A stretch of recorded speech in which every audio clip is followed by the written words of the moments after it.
What is up, guys? Welcome on back to TK's Garage. And in today's video, we are covering the California debate again and talking about DOT rules and some of the changes that California has had to implement to the point of highway patrol now doing English proficiency tests on the side of the road, which I 100% agree with. You should not be driving an 80,000 pound fucking truck, all right, down the highway if you can't read the fucking signs. Sorry.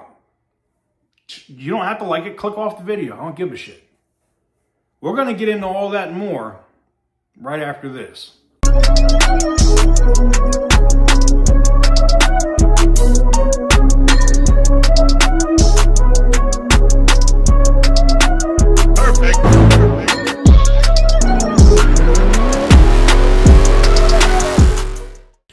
Hey guys, just a quick word from the video sponsors today, Delete Me. Here's something I didn't realize until recently. You know, there are entire people search websites that list your name, phone number, address history, even your relatives, right? Anyone can access it. All it takes is a credit card. That kind of info floating around makes it way easier for scams, phishing, and other sketchy stuff to happen. And I'm not talking about somebody calling and asking you about your extended warranty. That's why I use Delete Me. They remove your personal info from hundreds of those data brokers and people search sites. And it's not a one and done thing. You can see how many sites had my info listed before Delete Me stepped in. You have it up here on the screen. Here's my report. You can see how many sites had the info. If you want to clean up what's out there on you, go to joindeleteme.com/TK Garage and use code TK Garage at checkout for 20% off. You can also use the QR code on screen to scan it with your phone. And link also, as always, in the description in the pinned comment. And thanks to Delete Me for sponsoring today's video. So, major shout out to our sponsors, Delete Me, for sponsoring today's video. But getting into this, it's real simple, man. I want to go over what they're saying here, and we're basically going to get Becerra's response because he had the most outrageous response of the Democrats in this exchange. And then I want you to hear what Bianco and Hilton says. And I think it just makes a lot of sense. But without further ado, let's go ahead and get into what they had to say, and then we'll come back and discuss. For report, a California Highway Patrol officer was recorded giving a roadside English proficiency test to a commercial truck driver. Let's take a look at the video. And then do me a favor.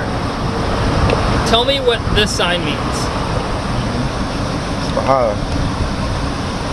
So what does this mean? What is it telling you?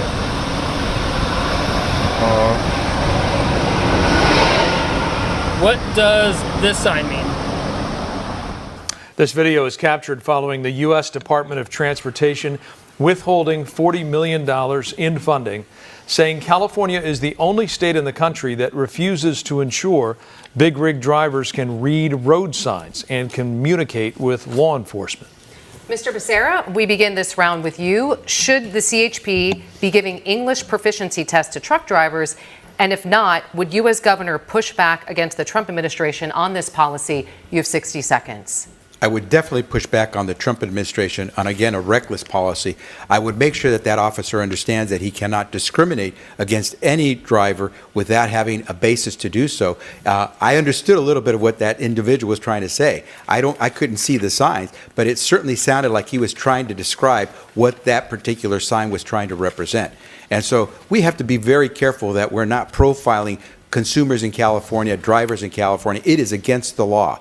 And our police officers, while they try to do the best job of keeping safety, have to understand they have to abide by the rules and treat everyone, every motorist, the same way. And so if that officer had some basis to be qualified, let's take a look at that. But let's not find that people are being discriminated against because of what they look like. Is that officer asking everyone he pulls over to explain those road signs, or is he asking only people who look like me? And if he's doing that, then he's violating the law.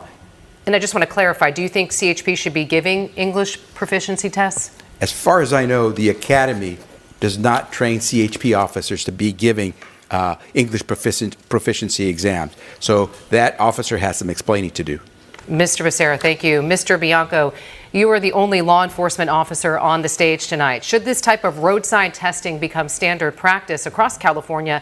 And what should happen to drivers if they do fail? You have 60 seconds. Well, we have to first off acknowledge that we actually do have rules and we actually do have laws. And if they are not abiding by those laws and California is giving them driver's licenses when they do not qualify for those driver's licenses and we're sending them out onto the streets, we also have seen several horrific accidents that were attributed to people that did not understand English or that could not comprehend the road signs or the street signs that they were supposed to be abiding by.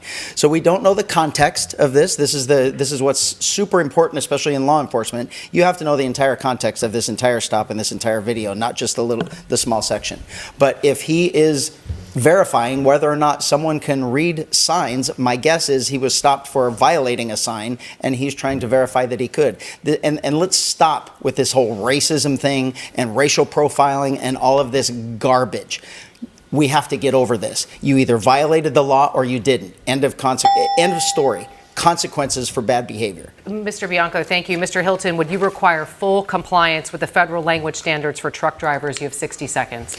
So I've discussed this with someone called Marcus Coleman from Bakersfield. His beautiful daughter, Delilah, was put into a coma by someone driving a truck.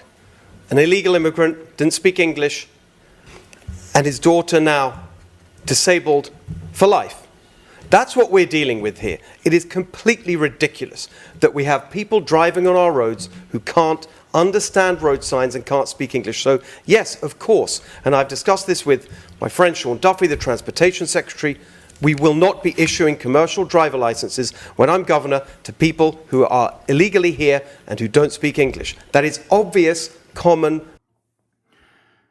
Again, I think Bianco had a great answer there. I also think Hilton had a really great answer there. One thing the American public or Californians will understand is you're taking video or pictures of that little girl in a hospital bed with tubes coming out of her everywhere, and she was a happy, healthy little girl running around, doing soccer, doing all this other stuff, and now she's in a coma and will be disabled for the rest of her life. One thing I can tell you for sure about public, and somebody that's worked in intelligence for 20 years of my life, is human behavior. And people don't like that shit. The same way that we don't like, I can tell you, me personally, I'd be happy if we had like a Friday show on the networks where we just executed pedophiles. I'd be all about that, right? The same way people have that revulsion for people that mess with kids. It's the same thing when we see children get hurt from people that shouldn't be behind the wheel of an 80,000 pound fucking truck. Okay? This is not rocket science here. This is common fucking sense. And I think Hilton had the best answer there where he was like, this is common sense. If you can't read the fucking signs, you shouldn't be driving the fucking truck. Sorry for the language, but sometimes it's needed. Sometimes you gotta be able to say it to get the point across. And I'm gonna tell you right now, I have tons of liberal friends that live in the state of California, and we agree on this. They don't want to see these idiots behind the wheel of a truck that they can't control, don't know what they're supposed to be going in terms of the speed limit or the signs or, what the height levels are and all this other shit. They're tired of it. They're tired of it. If I lived in California full time, I would be too. Anyways, let me know who you think had the best response. Hit me up in the description, in the comment section down below. Hit me in the comments down below. Let me know what you guys think. And as always, stay petty, my friends.